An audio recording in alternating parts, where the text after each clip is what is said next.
Fucking ni hao, motherfuckers. I'm in Shanghai for PFlax in the morning.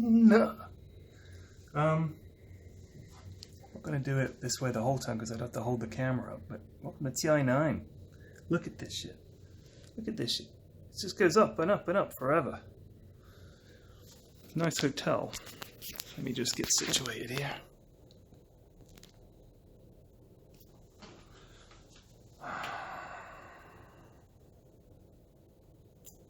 Cup of tea. I expect this to be scalding hot. There was only creamer. They don't do milk. Not the best, not the worst. When you're in China, you can't really complain about the tea, especially as an Englishman. I've ruined, tea by shoving milk and sugar in it. You come here and you have green tea, and you're like, oh, that's how most people drink tea. But still, I wish I brought some Yorkshire Gold with me. Oh man, how about that view? You never get used to it. Open the curtains in the morning and there's just buildings in every direction. Huge glass, chrome, metal, and there's ships constantly, huge ships going down the river, massive shipping container ships, and it's crazy.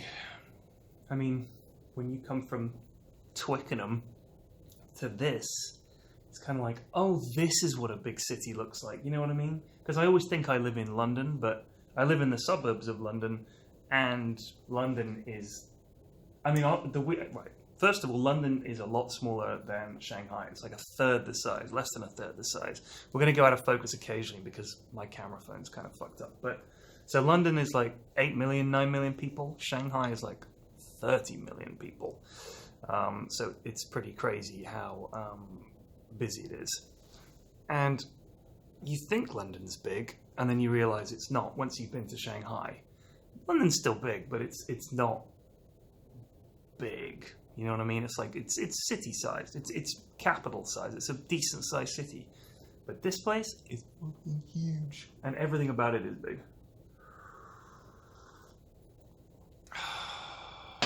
TI9.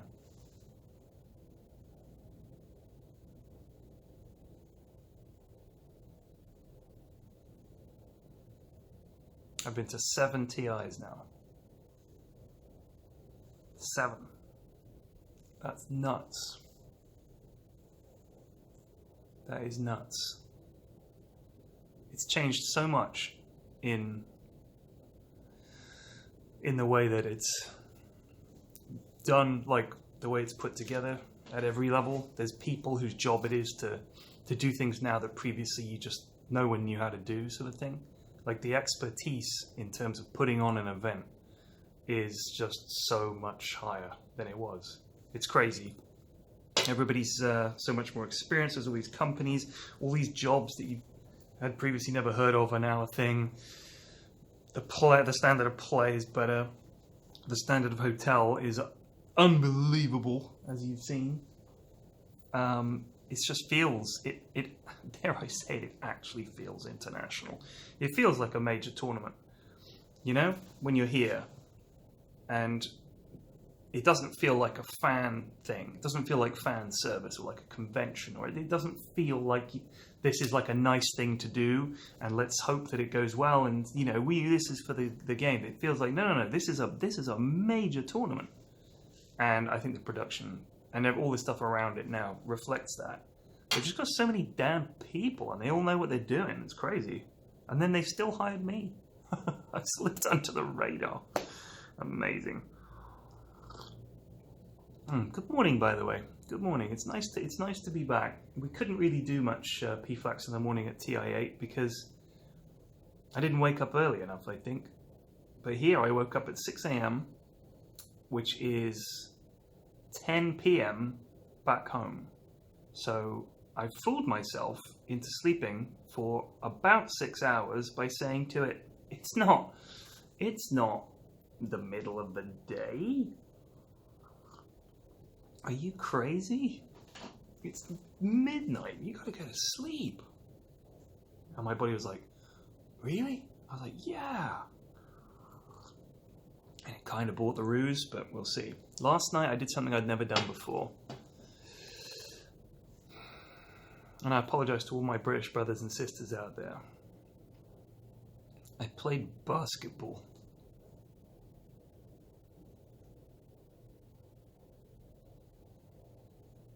It was actually kind of fun. Played with Toby and Buka and Sam, aka Bulba, and Scriff, and then some of the lads from Perfect World, I think they were, who I don't know their names. Like, we met them on the court, on the streets, you know? And yeah, we played some half-court 4v4 or 3v3. It was a lot of fun. I don't know the rules at all. So I kept grabbing the ball and just running around with it, and they were like, that's traveling. I was like, thank you. And they're like, no, that's an infraction. I was like, gotcha. And then there's no rebounds in that half-court game. I'm all about the rebounds. I'm like Kevin Garnett. He's a basketball player. And, you know, the ball, someone has a shot, and because we all suck, it bounces off, and I get, and I try and put it back in. They're like, what are you doing? You got to leave the D. I was like, oh, I left my D all over this court, bitch. And they're like, no, it's got to go outside the... I was like, oh, the three-point line. Sorry. So you have to throw it back out and then start again from there. But it was fun. Yeah, it was fun. The only problem is, like, the weird thing is, if someone was dribbling the ball and they were coming at me, you know, and the ball was quite low, my first instinct was to just fucking hoof it away. Like I was playing five-a-side football or something. And I was just absolutely shoulder barge him and hoof the ball off to the side. That's not the way they do it, you know? You can't touch his hands. I was like, what the fuck? Touch his hands. Give him one of those in the chops. Or give him the old standing tall when he's running past. Boo! You know, that's what you want to do. You know, but just... It was fun enough, but... I'll tell you what.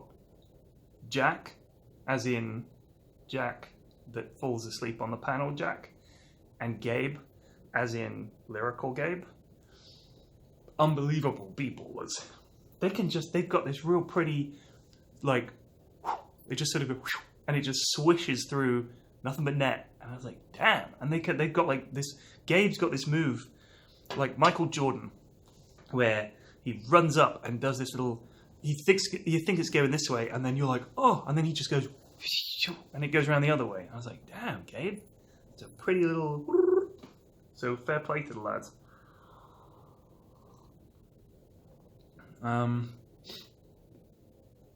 I had, what did I have for dinner yesterday? They've got an amazing buffet here at the hotel. Just, it's like, you know the way in the States and sometimes in the UK, you get a food hall. And the food hall is like a bunch of different restaurant types. And you can go for some Indian food or some Chinese food or some like ribs or whatever. Well, here, imagine that instead of being like a hall, it's like a series of dining rooms, and in each of the little rooms, there's like a proper chef, and he's doing like shawarma, or this guy's doing like traditional Chinese food, and this guy's doing like traditional like American food, and this guy's doing Italian food, and they're all like proper chefs, and it's all cooked right there, and it's delicious, and you can just keep on going. It's just like the biggest buffet you've ever seen in your friggin' life. It was amazing. My driver from the airport to the hotel, big football fan, meaning soccer for you Yanks. And he was like, oh, I love Chelsea. And I was like, fuck, I fucking hate Chelsea, but I've got to be nice to this lad. So I was like, oh yeah.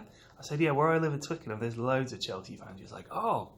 He said, I love Steven Gerrard. I was like, he's the Rangers manager, and he never played for Chelsea, but people love Steven Gerrard. So I was like, and then he said, and I love Frank Lampard. And I was like, he's the manager now. And he was like, Frank Lampard played for Chelsea. And I was like, yeah, he's the manager of Chelsea. And they lost the other day. He didn't say it. Never asked me what team I support. Saying that's rude. If you ask them, what team do you support? And they say, oh, Liverpool or Man United, because people always support those few teams. And then they should say to you, what about you? And you're meant to say, Bournemouth. And they say, ooh. Because that's like a real team, you know? It's a team that some people still go, do they have a team? Like, that's the level of team I support. A team that is so cult and awesome that people are like, do they have a team? Yeah, they've got a fucking team. We're in the Premier League, bitch.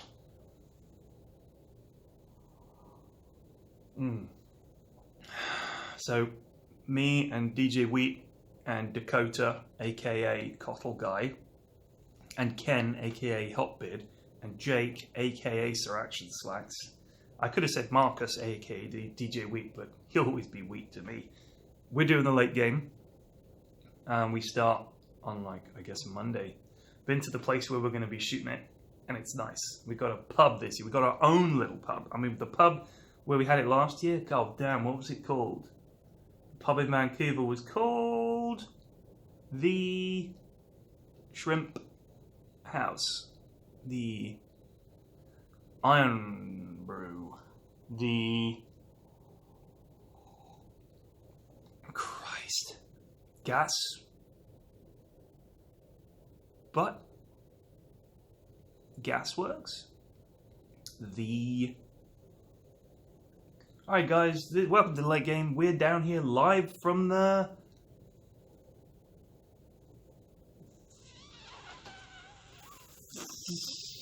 Fridge Madness. No. God damn it! I can't remember. Leave it in the comments if you know what the name of the pub last year was.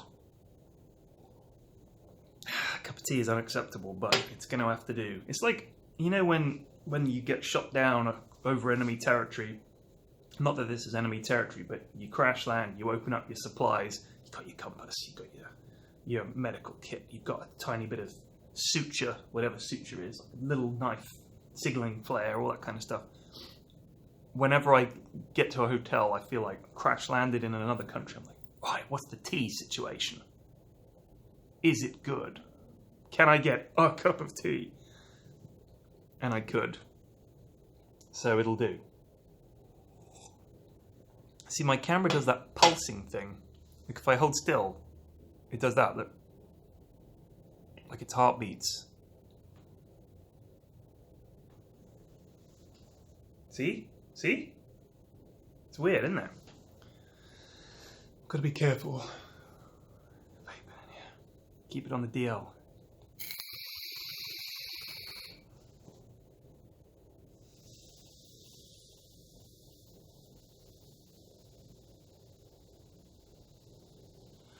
Sweet. Let's look outside again, because it's so pretty. That's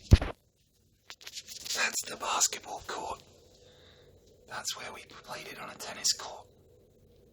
I said that was why I kept missing all those 2 and 3 pointers. I'm used to the wood of the pine and an actual basketball court, and this is clearly a tennis court, so it's thrown my dimensions.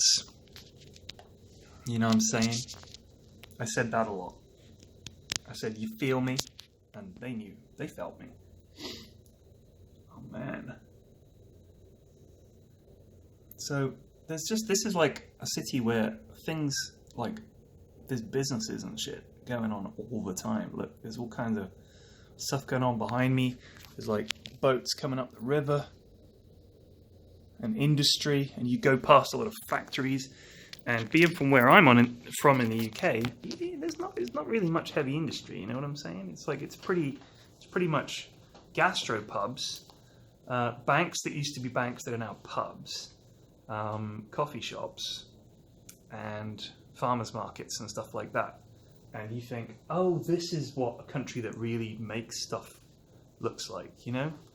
And the other thing is, you know, they've got so many people over in China, they've got like 1 billion plus people, that they seem to all be able to find something to do that's like the kind of job that you don't really see back in the UK or even in the US that much. Like I'm in the queue to check in, there's 3 people doing the checking in, there's loads of guests, and then there's someone whose job it is to stand in the queue and smile and say, hi, we'll be with you in a second. And I'm thinking, wow, that's this person's job, you know? And then when you get to the hotel, there's like 8 people waiting outside. One of them opens the door, one of them gets the boot and gets the luggage out, one of them shouts at the other 2 guys to do that, one of them talks to the driver, and then one of them opens the door for you to go in. And I'm like, there's so many people. It's just like, it's crazy how many people there are and how they found something for them all to do. It's impressive. I guess, I don't know how much they pay them to do that. Also, everyone that works in the hotel, all the Chinese staff seem to have a name that is like an American stripper name, as well as their, I guess, either part of their Chinese name or part of their Chinese surname. So there was this really, really beautiful Chinese girl at the queue greeting us, and she had her name in Chinese, and then her name was Crystal. And I was like, I don't think she'd call Crystal. And then there was a guy called like Hank Chow. And I'm thinking, I can imagine a Hank Chow in Texas who owns a gun store. I'm with you there. But I'm not sure this guy's name is Hank. That's clearly for my benefit. And I immediately felt incredibly guilty because I realized it meant that as a foreigner, if they put their actual Chinese name up there, that I'd fuck it up and say it wrong. And so they had to say, just put some stupid American stuff like Crystal or Hank or something. And then those idiots will know how to say it. I felt so bad. But I appreciate the effort, China. But if your name is not Crystal, tell me what it is and I'll have a go at it. Man, there's just people walking about down there, people running, ships, constant ships, literal constant stream of ships going up the river. What river is that? I don't know. But this is the main part of Shanghai. It's called the Bund. And I think it's called the Bund because the Germans used to be here in some capacity. And along the river, if you look it up, in fact, I think this was like the European trading area, I believe, in Shanghai. And if you look along the river here, you've got a combination of massive, very much modern Chinese high-rises, which are 80 stories tall, golden windows everywhere. There's one around the corner that has, and I kid you not, it's next to the Pearl Tower or near the Pearl Tower. It has a crown on top of its head. Who thought of putting a massive golden glowing crown on top of a building? I love you, because it is incredible.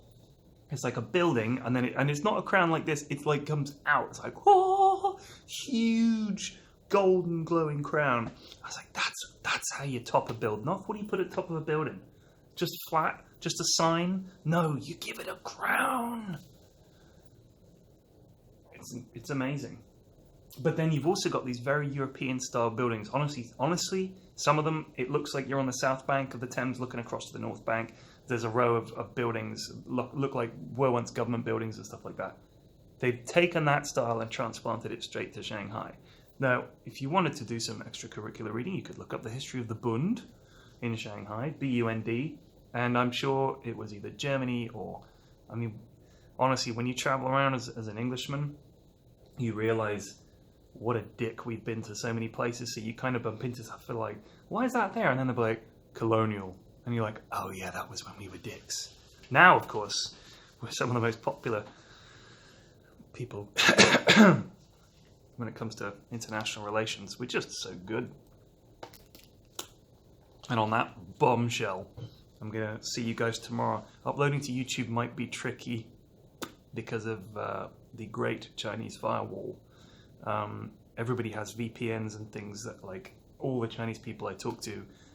So I don't know what's going on. I haven't got one. I've just got to try and figure out if on my data on my phone I can upload it, which I might be able to, but that might also be expensive. We'll work it out. If you're watching this, we worked it out. I'll be back tomorrow with more of the same guff. Cheers for watching. Please watch the late game, because I want to do it next year. And that is on at the end of every day after all the games. Not the group stage, but the main stage will be live from the pub. And we've got our own little pub. I'm going to pull some pints. We've got a dartboard. It's like, this is authentic, people. Peace out.